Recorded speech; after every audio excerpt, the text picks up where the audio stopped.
Assalamualaikum warahmatullahi wabarakatuh. Perkenalkan nama saya Chandra dari Stambu 2024-2025 dari jurusan Ilmu Perpustakaan IP3 dengan NIM 0601242056. Nah, di sini saya akan membuat video kewarganegaraan saya, yaitu video mingguan dengan judul Negara, Agama, dan Warga Negara.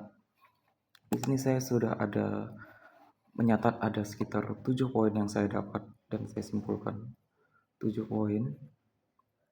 Yang pertama tuh definisi dan konsep, kedua peran negara, ketiga itu peran agama, keempat itu hak-hak warga, kelima itu tantangan, keenam itu solusi, dan terakhir 7 kesimpulan. Dan langsung saja kita ke definisi dan konsep. Apa sih definisi konsep dari negara, agama, dan warga negara itu?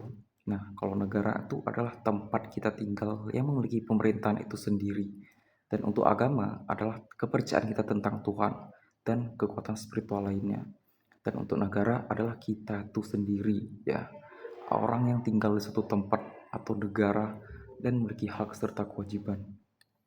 Nah, kita langsung aja itu apa itu peran negara dan apa sih peran negara terhadap agama. Nah, apa sih peran negara dalam mengatur agama itu? Nah, di sini saya mencatat itu ada 4 ya. Yang pertama itu pengakuan, kedua itu perlindungan, ketiga itu pengawasan, keempat itu pemberian fasilitas. Nah, langsung aja. Yang pertama itu pengakuan. Negara itu harus mengakui kalau agama itu ada, mengakui keagamaan mereka selama itu positif ya. Dan kedua tuh perlindungan. Negara tuh wajib melindungi suatu agama dari kekerasan ataupun diskriminasi. Karena kan ya namanya juga agama terus lindungilah. Kadang ada juga kepercayaan itu yang saling nggak percaya, jadi mereka tuh berkelahi ya kan. Dan ketiga tuh pengawasan ya. Negara tuh harus mengawasi dan memastikan bahwa kegiatan keagamaan itu tidak melanggar hukum atau merugikan orang lain. Dan keempat tuh pemberian fasilitas. Nah, negara tuh wajib itu untuk memberikan bantuan terhadap suatu agama, seperti mereka tuh memberikan tempat ibadah, memberikan pendidikan, atau kegiatan agama lainnya. Dan langsung aja kita ke apa peran agama dalam kehidupan warga negara. Di sini saya ada mencatat 4 juga, yaitu mengatur moral etika, memberikan makna hidup, membangun keharmonisan, dan keempat itu meningkatkan kesadaran sosial. Nah, maksud dari mengatur moral dan etika adalah agama itu harus memberikan pedoman atau contoh yang baik kepada masyarakat untuk tahu membedakan mana yang buruk, mana yang baik. Jadi mereka tuh tahu gitu loh kan. Jadi mereka tuh tertuju lah ya, tertuju. Dan kedua tuh membangun keharmonisan. Agama tuh harus mengajarkan kepada masyarakat tuh untuk saling menghormati dan menghargai perbedaan serta membangun keharmonisan antar umat beragama. Dan untuk ketiga tuh memberikan makna hidup. Agama tuh harus bisa memberikan makna hidup kepada orang-orang atau masyarakat untuk mereka mengatasi tantangan atau kesulitan di kehidupan mereka, seperti mereka tuh berkelahi sama keluarga, bagaimana cara menangani istrinya atau bagaimana cara menangani anaknya biar lebih baik gitu loh kan. Jadi agama tuh harus memberikan makna hidup kepada orang-orang. Yang keempat tuh meningkatkan kualitas hidup. Nah, meningkatkan kualitas hidup itu seperti mengajarkan mereka nilai-nilai kehidupan atau kepedulian terhadap orang lain, mengembangkan kesadaran hak atau kewajiban, dan juga meningkatkan partisipasi dalam kegiatan sosial, seperti mereka kegiatan amal, kegiatan lingkungan, dan kegiatan kemasyarakatan yang positif-positif lah, sama juga agamanya kan. Dan kita langsung aja, apa hak warga negara dalam beragama. Nah, negara tuh harus memberikan kebebasan beragama kepada semua orang. Jadi orang tuh nggak bisa membatas-batasi kita. Maksudnya kalau dalam Islam tuh kita kan harus sholat 5 wajib nih kan, sholat 5 waktu. Nah, negara tuh nggak bisa bilang kau terus sholat 4 waktu di negara ini. Enggak, mereka nggak bisa boy. Dan kedua tuh ada negara tuh tidak boleh memaksakan agama tertentu kepada warga. Jadi mereka tuh nggak boleh memaksakan kayak, maaf nih ya, kau tuh harus jadi Kristen dulu baru bisa di negara ini, kau tuh harus jadi Muslim dulu baru bisa ini. Mereka nggak boleh, karena itu kan kehendak diri kita sendiri ya, dan kepercayaan kita masing-masing. Dan ketiga itu adalah negara dan agama terus saling menghormati dan bekerja sama. Dan ya harus saling membantu juga seperti yang ku bilang tadi. Negara dan agama itu harus solid dan tidak ada namanya ya nggak dibantu. Dan langsung aja kita ke poin, apa sih tantangan dan kendala antar negara, agama dan warga negara tersebut. Di sini aku ada mengaitkan yang ku dapat dari pencarian itu, ada tantangan tuh ada 3, kendala juga ada 3.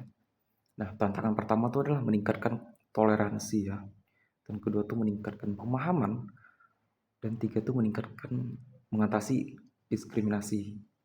Nah, kenapa aku bilang meningkatkan toleransi? Karena toleransi Indonesia itu masih kurang. Kalau kalian buka TikTok keagamaan tuh pasti ada aja yang bilang Islam hama, Kristen hama, ini hama, semuanya tuh masih kurang banget. Dan meningkatkan pemahaman. Dan tuh banyak banget ya pemahaman yang sangat-sangat luar nalar, dimana ya kadang pun kuburan tuh masih disembah-sembah ya guys ya. Ya itu sangat tidak bagus sebenarnya, bukan tidak bagus sih, kalau kita tingkatkan lagi ilmu kita tuh sebenarnya nggak boleh ya, makanya. Dan ketiga tuh mengatasi diskriminasi. Nah, seperti yang aku bilang tadi tuh masih banyak pertikaian antar agama. Sebenarnya itu gampang aja sih tantangan ini diatur, cuman ya dan ada juga beberapa kendala. Untuk meningkatkan toleransi itu kendalanya itu adalah politik identitas. Nah,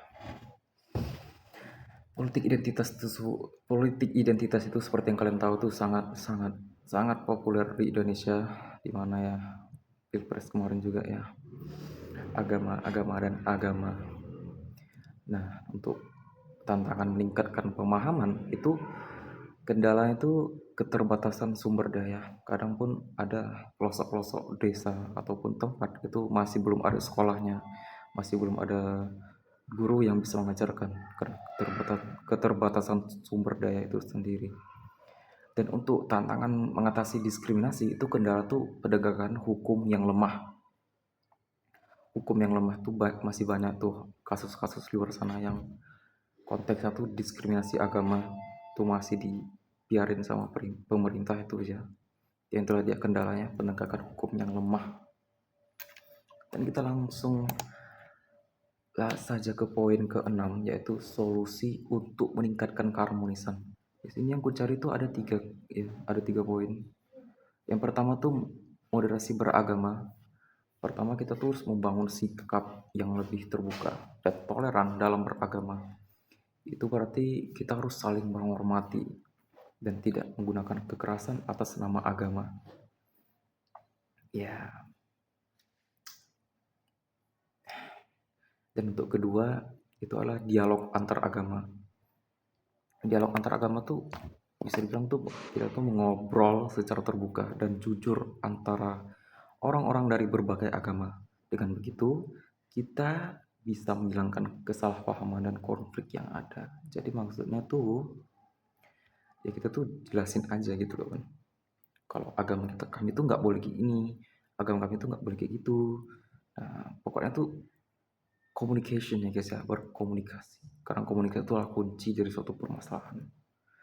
Yang ketiga tuh mengembangkan pendidikan inklusif atau pendidikan yang setara. Dia tuh harus mengajarkan anak-anak tentang pentingnya toleransi dan menghargai perbedaan sejak mereka masih kecil. Dan kenapa aku bilang kayak gitu? Karena kalau kita mengajarkan anak-anak kita tentang pentingnya toleransi dari sejak dini, itu mereka akan tumbuh menjadi generasi yang lebih terbuka dan menghargai perbedaan dan menjaga kerukunan antar umat beragama. Karena kan masih kecil ya, jadi ya mereka tuh bisa mengolah otak mereka untuk lebih terbuka sebagai manusia. Dan terakhir, kesimpulan ya dari semua yang ku bilang tadi, kesimpulan itu adalah kita ini semua kan ingin ya hidup damai dan sejahtera di negara ini. Tapi ya terkadang kan perbedaan agama dan kepentingan politik itu kan bisa membuat kita bertengkar ya. Makanya, oleh karena itu, kita harus berusaha untuk memahami dan menghargai perbedaan, serta melindungi mereka yang membutuhkan.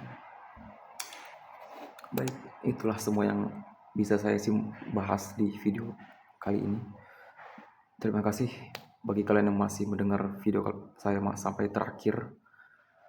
Ya, dan kalaupun ada salah dan kesalahpahaman dari apa yang saya bilang dan saya ucapkan, mohon maaf, mohon koreksi saya karena saya juga masih awal, ilmu saya juga masih di bawah-bawah ya.